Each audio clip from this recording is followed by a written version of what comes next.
Welcome to Win Souls TV. This is your host, Jeff Thomas.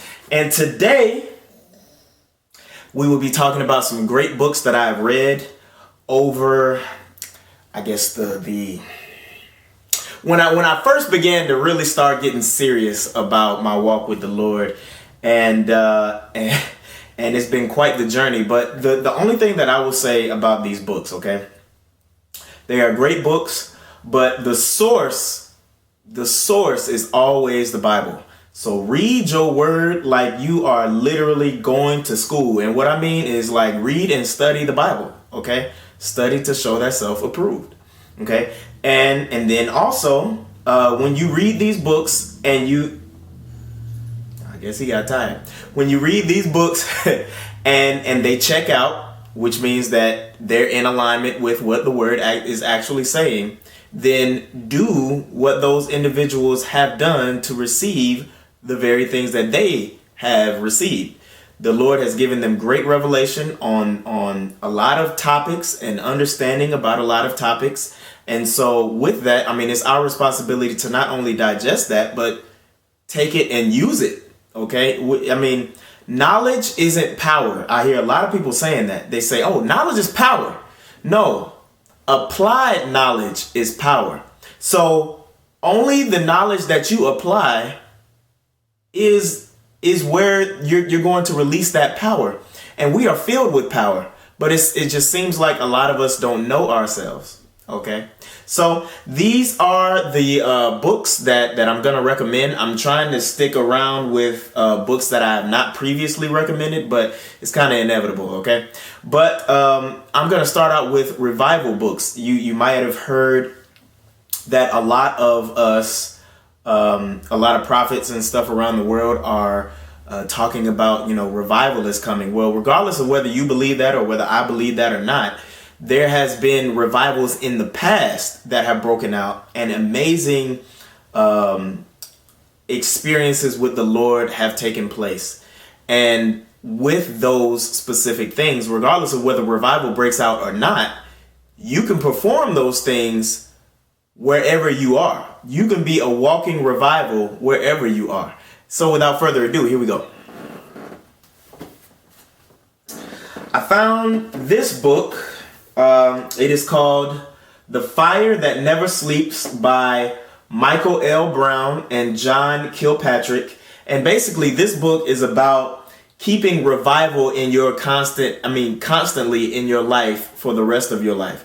That way you won't slowly but surely burn out as a Christian when you're actually living that lifestyle, This is a book about Mariah Woodworth Etter. It's called The Evangelist by Stephen Phipps. And basically it's about her life, all of the persecution that she endured as an evangelist. She was being used as a mighty, mighty evangelist throughout the world, mainly on the West Coast, honestly. But great manifestations of the power of God was being released through her. And the funny thing is, she was similar to me in the fact that she didn't even want to embrace her calling.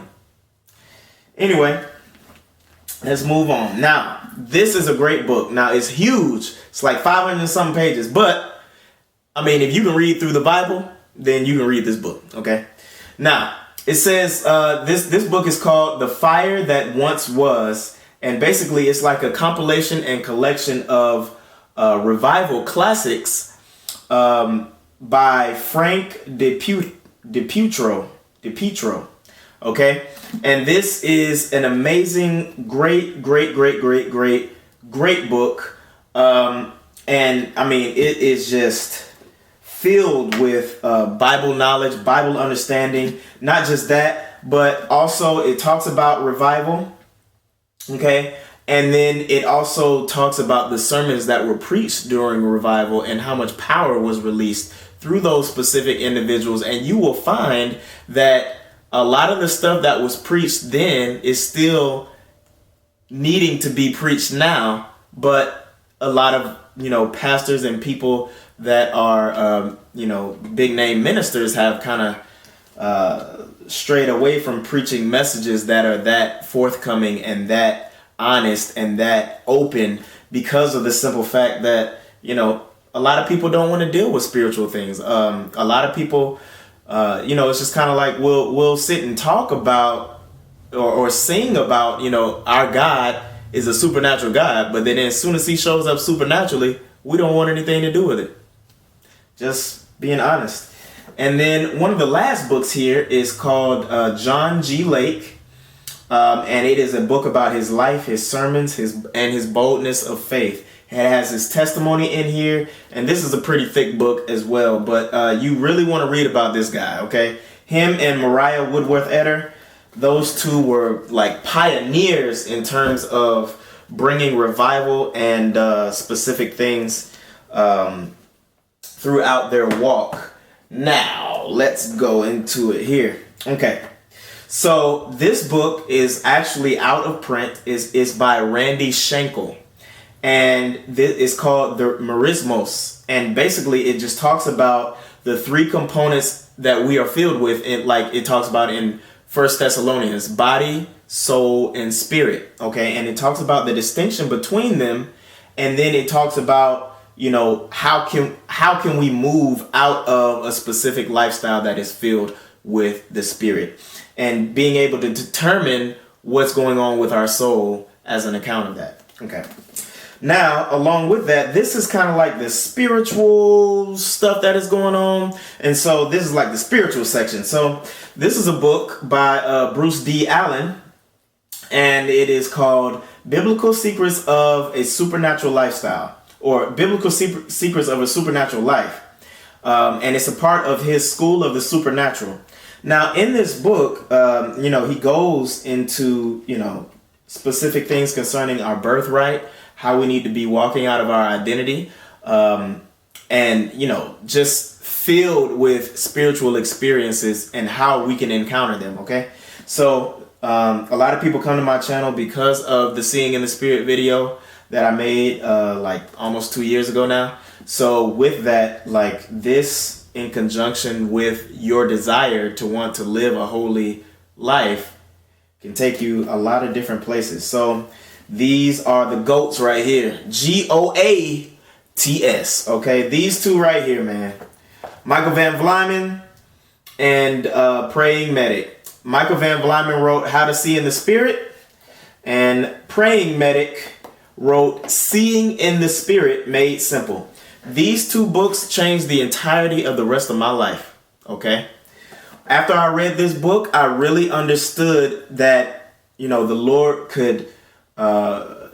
was really talking to me through images in my mind and that I didn't necessarily know of before. And that is a form of seeing in the spirit. Did not know that. I thought really only open visions, which is like I'm seeing this door and I'm seeing something standing in front of this door at the same time, was like a form of seeing in the spirit. But that's not true. And this book really lays out the lifestyle that is necessary to see in the spirit. Okay. It tells you everything that is needed to provide the breakthrough for that to happen in your life. So definitely go and get that book. Okay. Let's go here. All right. So we have a little small book by John Eckhart. Now, it's called Demon Hit List. And this book really lays out the demons that work specific cycles, the demons that are in conjunction with each other, like demon groupings, like demons that work with each other, okay, to provide like affliction to Christians or whoever, right? Whoever they may afflict. And with that is basically like a demon dictionary, and it just lets you know like what these demons do and what they cause. Like they can cause arthritis, like all types of things. All of that is laid out in this small little book. It's like a demon dictionary. From there, if you are in Africa or you are in certain areas that are like filled with bodies of water, then you may be dealing with marine spirits. Now, this book is called Spiritual Warrior's Guide to Defeating Water Spirits, Overcoming Demons That Twist, Suffocate, and Attack God's Purposes in Your Life. And it's by Jennifer Leclaire. Now, this book I would recommend to anybody that is really, really passionate about spiritual warfare like I am. Like, I love to fight in the spirit. That might sound really weird or whatever, but we are all called to fight in the spirit, but a lot of us just don't know how, okay? This is a great book for not only just understanding how, but understanding how specifically water spirits work. And you really want to know about that, especially if you're by bodies of water, okay? All right. Now, if you just want to understand spiritual warfare in general, there's this great book called Understanding Spiritual Warfare by James K. Bailey and then Paul Rhodes Eddy. Okay, and it has 4 specific views on spiritual warfare, and they all delve into how to perform it, how to do it, all of those specific things and things that you should definitely look out for. Okay, now this is a book. It is called Baptized by Blazing Fire. I didn't actually read this book, but I listened to it. Okay, now it is called. This book was really interesting. I believe that they were Korean. It's by Young Do Kim, and I believe that they're Korean. And what they did was, for prolonged periods of time, they began to just pray in tongues at their church. And I believe that they were like going through like shifts. Like, there would be some of the congregation that was sleeping, and then the other congregation would be awake and praying. Some of the stuff that they saw, like, there were literally demons that were trying to get into the church. There were demons inside of the church. There were demons that were portraying themselves as angels. There were literally the fight that they had to go through for constantly never yielding when praying in tongues was absolutely amazing. Amazingly interesting. Okay, so read that book to give you kind of a general gist of like, hey, this ain't fake. This is the real deal. Holyfield kind of stuff, you know? This is a very interesting book. It's more so geared toward America. It's called Binding the Strong Man Over America by Dr. John Benefiel. And this guy is actually from Tulsa, Oklahoma, and I live in Bartlesville, Oklahoma, okay? And basically, he was on It's Supernatural, and he was just talking about the spirit of Baal over America and how we should, be beginning to heal the land, how our wealth is affected by demonic behavior around the world and all of this stuff, and how to pray for it. Okay, this is a spiritual book that is more so geared toward America. This is a great book, Possessing the Gates of the Enemy, and it is all about intercession. It is all about intercession, and intercession is a form of spiritual warfare where we are literally stepping in and interceding for those that are sometimes weaker than us, Christians that are not necessarily eating meat, but they are drinking soy milk. So they don't necessarily know the fight that is up ahead of them, but we are stepping in and intervening on their behalf and fighting on their behalf. And this is a very outlined, detailed guide on militant intercession. Okay, and this is by Cindy Jacobs. This is a great book. Go and check that out. Now, by the way, I'm not getting paid for any of this. Okay. I am doing this because I'm passionate about what the Word has. I'm passionate about what the Lord has taught other Christians, and I'm passionate about moving in everything that the Lord has told me we should be able to move out of.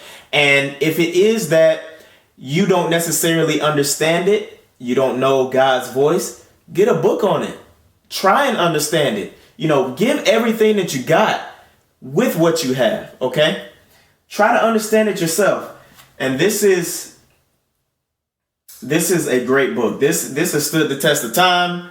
This is a old book. It is called Pigs in the Parlor, A Practical Guide to Deliverance. And this is by Frank and Ida Mae Hammond. Okay? So all of those are on spiritual warfare. We've already done the ones on revival and then spiritual encounters. And the very last book, you guys know that I had to do it, is a book that I actually wrote. And it really outlines a lot of my life and what we need to expect as a specific Christian when we get saved. Not only that, but it is called Running the Race. It's like how we should run the race. Not as timid, not as debilitated Christians, okay? But Christians that are literally have put their foot down, have put their line in the sand, and have made a conscientious choice to move forward, okay? Move forward regardless of whatever is happening. And our sole purpose on this earth is to fulfill the things of the kingdom. And this is the book that kind of outlines that, okay? So this is the book that the Lord led me to write. It's called Running the Race, A Call to Action and Journey of Growth with the Lord. And it is by me, Jeff Thomas. So you can find that on Amazon, or the link is actually in the description. All of these books are from Amazon. And I have many more that I've read. But regardless of whether you buy my book or not, the book that we all need to be reading is the Bible. Regardless of whether you get these books, whether you read my book or whatever, none of that really matters. Read the Bible. That's the source of everything. All of these books, including my book, anything, is just nothing more than a supplement to the source. Get the source, and then if he leads you to get something else on top of that to just kind of supplement your understanding, absolutely go out and get it, okay? And, I hope this video has been a blessing to you guys. I know that I'm asked on a constant basis, whether it's in the comment section or in emails or in phone calls, what book should I read? Where did you get this, or where did you get that? What book was that in that video? You showed it too fast or whatever. I just literally just wanted to give you guys a list or a rundown of books that I've read, or that I've gone back and read, or that I've checked out, or that I have and not necessarily read yet, but I'm, moving in that direction. And, I just hope that it's really a blessing to you. I want to be used in such a way that I'm giving everything that the Lord has given me away. Okay. And so with that, I do that in my book. I do that in all of my videos. As soon as, he teaches me something new, I'm telling you guys about it, because I don't want to be in a position to where I had the opportunity to share what the Lord is doing or saying or whatever, or he's teaching, and then you just keep it to yourself. It's not just for me. And that goes for anybody that is watching this video. If the Lord is giving you revelation, share it. He didn't give it to you to keep it to yourself. Now, there are some times where it's just kind of like, hey, I want you to hold off on sharing this. But majority of the time, hey, when he gives revelation on something, he gives it so that you can give it to others. You can bless people with others, and you can glorify him with it. You guys be blessed. I hope this video was a blessing to you. And if there's anything that you have any questions you guys have, please outline them in the description. Not in the description. In the comment section down below, and I read all of the comments, and I will definitely get back to you as soon as possible. You guys be blessed. Love you. Bye.